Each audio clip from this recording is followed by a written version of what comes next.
जय श्री कृष्णा, जय श्री राम, जय गौ माता, जय राधा श्याम। आप देख रहे हैं यूट्यूब चैनल। पहले तो आप सबका बहुत आदर है। आप सुन रहे हैं सनातन धर्म में, हिंदू धर्म में पीपल के वृक्ष का कितना बड़ा महत्व है, और वो भी माघ का महीना चल रहा है तो इसकी महिमा कितनी है। अस्वस्थ वट की महिमा वह हम सुन रहे हैं, वो आप सुन लीजिएगा, वही हम निवेदन कर रहे हैं। कहते तुक्ता वासुदेवेशौ सत्य भामा मति प्रियम सायं संध्यादिकम कर्तुम जगाम जननी ग्रहण। एक समय की बात थी, सत्यभामा ने भगवान श्री कृष्ण को पीपल के वृक्ष के बारे में पूछा, तो भगवान ने बताया। उन्होंने कहा कि जो भगवान महादेव ने पीपल की एक बार जो बड़ाई प्रशंसा करी है, वही हम तुमको बताने के लिए जा रहे हैं, वो सुन लीजिए। कहते हैं कि विष्णु प्रिय करो नित्यम भुक्ति मुक्ति प्रदर्शदा। कहते हैं कि पीपल का वृक्ष नारायण, ब्रह्मा और महादेव तीनों को ही बहुत ज़्यादा प्रिय है। पीपल का महत्व धार्मिक, आध्यात्मिक और वैज्ञानिक सब प्रकार से है। बहुत ध्यान से इस बात को आप सुन लें, कहीं जाएगा नहीं। बौद्ध धर्म के लोग भी इस वृक्ष को बोधि वृक्ष के नाम से जानते हैं। कहते हैं भगवान बुद्ध को इसी वृक्ष के नीचे परमात्मा का साक्षात्कार हुआ। वैज्ञानिक रूप से भी देखा जाए तो 24 घंटे ऑक्सीजन देने वाला यह वृक्ष है। इसकी पूजा से पाप समाप्त होते हैं, शत्रु दोष मिटते हैं और धन की वृद्धि होती है। साथ ही यह पर्यावरण को तो संतुलित बना करके रखता ही है। वो लोग बहुत बड़े भाग्यशाली हैं जो इस धरती पर पीपल का वृक्ष उगाते हैं, पीपल का पेड़ लगाते हैं। पीपल का वृक्ष ब्रह्मा विष्णु और महादेव का निवास स्थान बताया गया है। कहते हैं कि जिसकी जड़ों में स्वयं ब्रह्मा और तने में नारायण और जिसकी शाखाओं के ऊपर स्वयं भगवान महादेव बैठे हुए हैं।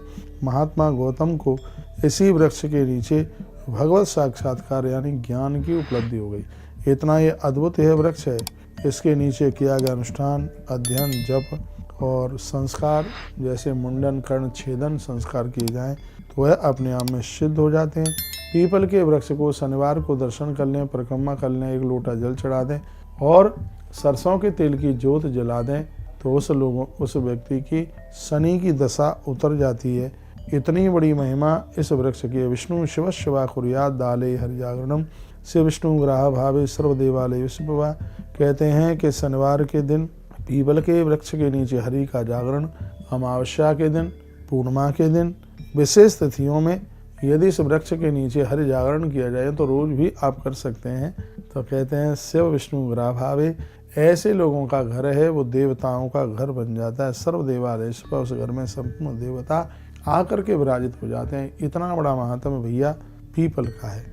यदि वैज्ञानिक दृष्टिकोण में भी देखा जाए तो एकमात्र वृक्ष ऐसा है जो 24 घंटे ऑक्सीजन देता है, इसलिए इसको जीवन रक्षक वृक्ष के नाम से वैज्ञानिक लोग मानते हैं। इसको जीवन रक्षक वृक्ष के नाम से जाना जाता है। ये कीटाणुओं को नष्ट करने वाला और हवा को शुद्ध करने वाला और ये थकान को दूर करने वाला है। संस्कृत में इसको अस्वस्थ कहते हैं। अस्वस्थ का मतलब है थकान रहित। इसको अस्वस्थ क्यों कहते हैं? जब राजे महाराजे लोग युद्ध करके आते थे तो घोड़े थक जाते थे, वो पीपल के वृक्ष के नीचे ही उन घोड़ों को बांध देते। जो थके हुए घोड़े होते थे, घंटे 2 घंटे में और वो घोड़े स्वस्थ हो जाते। इसलिए इस वृक्ष को अस्वस्थ वट की उपमा दी गई है। कहा जाता है कि जो इसकी परिक्रमा कर लेता है उसकी सभी मनोकामनाएं पूरी हो जाती हैं। इसलिए इस वृक्ष को बचाना भैया बहुत ज़्यादा ज़रूरी है। इस वृक्ष के नीचे कभी भी मलमूत्र का विसर्जन बिल्कुल नहीं करना चाहिए, क्योंकि इस वृक्ष के ऊपर सभी देवी देवताओं का वास है। आयुर्वेद में इसके पत्ते और छाल का उपयोग सर्दी, खांसी और अन्य रोगों के लिए कहा गया है। और मैं आपको निवेदन करना चाहूँगा, नीम की पत्तियाँ और पीपल की पत्तियाँ बराबर मात्रा में लेकर धोकर मिक्सी में डालकर उसका रस यदि किडनी के मरीज को दिया जावे सुबह और शाम तो कुछ ही समय में उसकी किडनी ठीक हो जाएगी, बढ़िया हो जाएगी। यह आयुर्वेद में पीपल की इतनी बड़ी महत्वता का वर्णन किया गया है। ऐसे हमारे साथ आप जुड़े रहें। हर रोज हम आपको कोई न कोई एक विशेष बात बताते ही हैं। पूर्व से भी चैनल पर हमारी बहुत वीडियो पड़ी हुई हैं और जो कि पीपल के वृक्ष की महिमा को वह दर्शाता है। सर्वा भावे वृत्ति कुर्यात ब्रह्मणानाम गवामपि सेवाम बा अश्वत्थ वटियोर व्रता संपूर्ण हेतवे। कहते हैं सर्वा भावे वृत्ति कुर्यात, ये 19 नंबर का जो श्लोक है बड़ा अद्भुत है। कहा गया है कि सबों के अभाव में व्रती को ब्राह्मण और गौओं का पूजन करना चाहिए, लेकिन उसके साथ साथ संपूर्ण अनुष्ठान की पूर्णता के लिए पीपल और वट की पूजा जरूर करें। बरगद और पीपल की बात कही गई, तो इस वीडियो में हमने ज़्यादा तरह से आपको पीपल की बात कही गई है। व्याध तो वापने कुर्याद विष्णु नामा अपमार्जनम, अपामार्जन स्तोत्र इसके नीचे करें तो संपूर्ण व्याधियां समाप्त हो जाती हैं। इस वृक्ष के नीचे श्री सूक्त का पाठ किया जावे तो व्यक्ति के पास अपार धन की वृद्धि होती है।